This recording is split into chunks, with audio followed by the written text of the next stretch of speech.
Okay, hi people. Welcome back. Another day, another three songs that I really, really like, that have meant a lot to me over the years. These first two bands, feel like I was listening to around the same time. Some of my definite golden oldies, as I like to call them.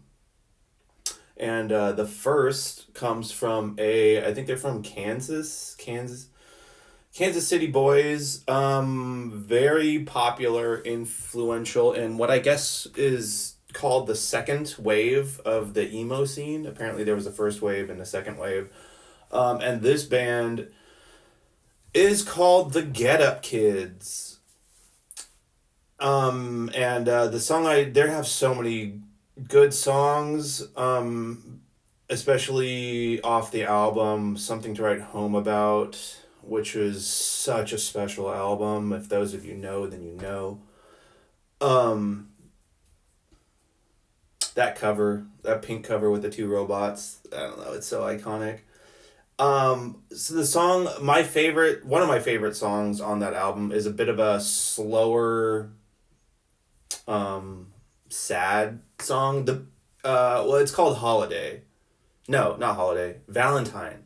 Valentine, off of Something to Write Home About, is, man, it is such a good song.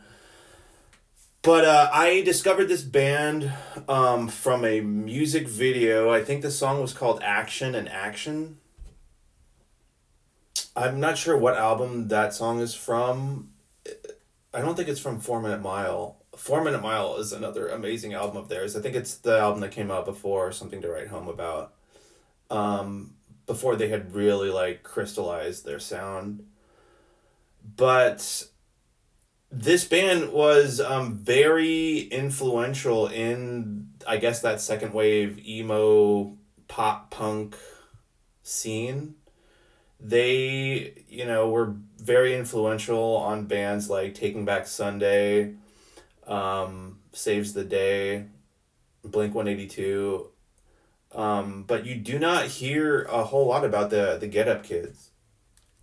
It's a terrible name again. Geez, why do these? I guess apparently it's kind of funny. Their name was originally the Suburban Get Up Kids, but I guess they realized not a lot of bands start with the letter G, so that they thought if their band name started with a G, that they would get more people to pick up their albums as they're flipping through the CD catalogs. I don't know. It's a weird reason to. Even the Suburban Get Up Kids, I think, is even worse.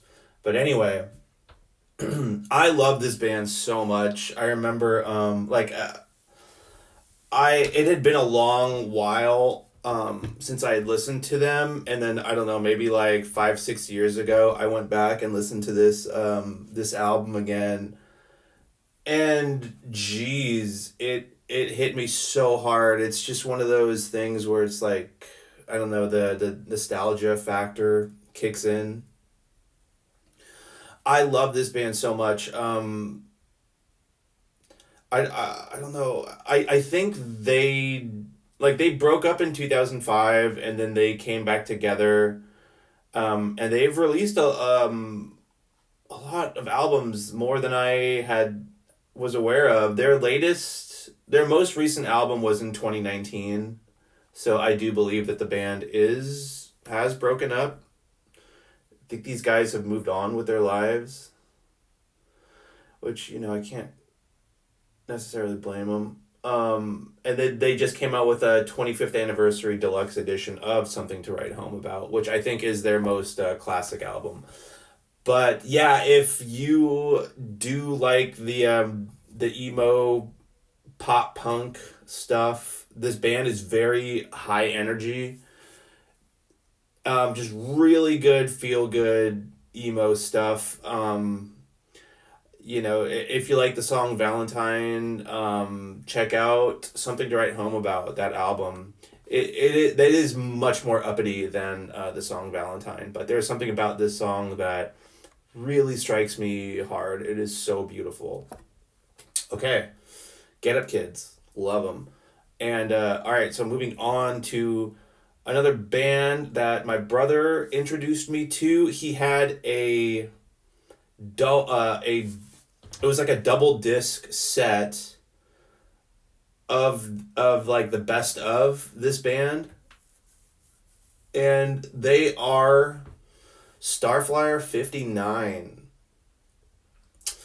And the song I want to talk about is still to this day one of my favorite songs of all time. It's called "I Drive a Lot," and it's off of the album. I think it was their album "Fashion Focus," came out in 1998.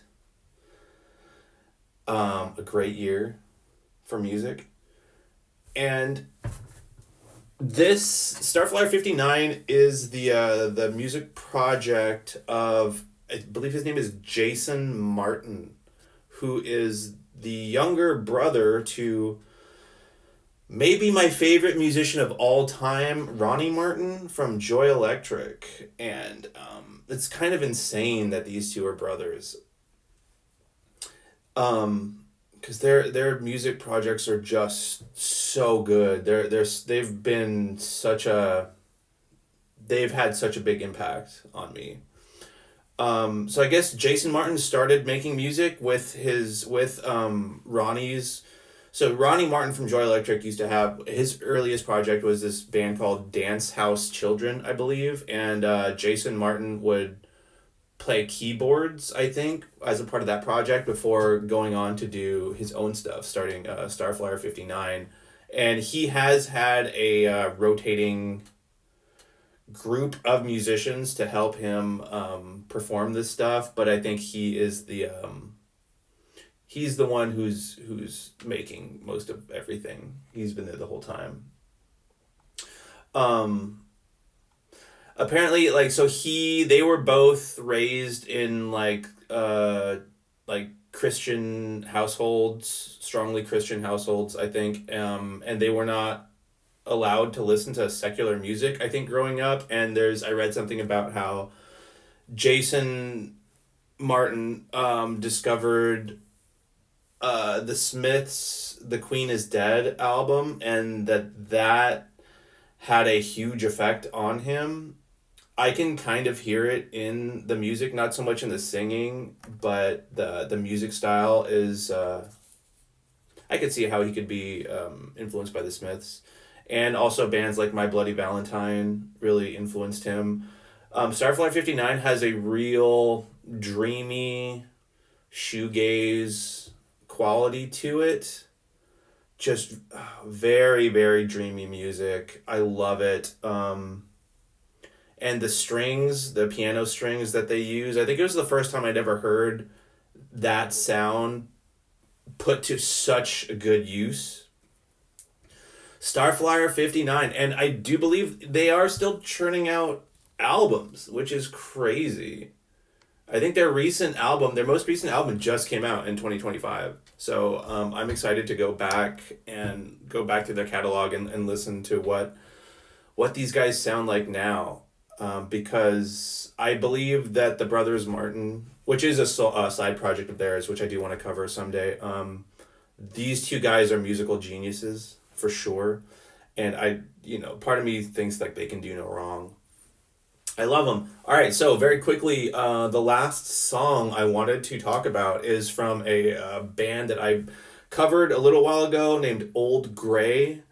And the song I want to talk about is called Wolves. I believe this is the first song I'd ever heard by Old Gray.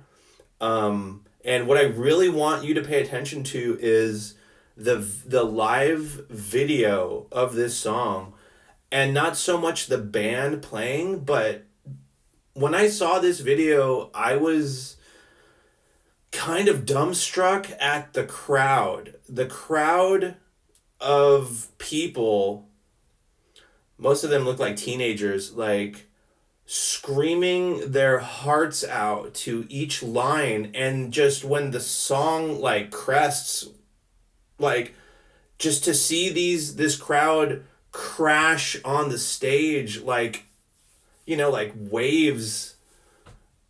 I've never seen anything like it. I mean, please watch this live video and just, oh my god, Old Girl.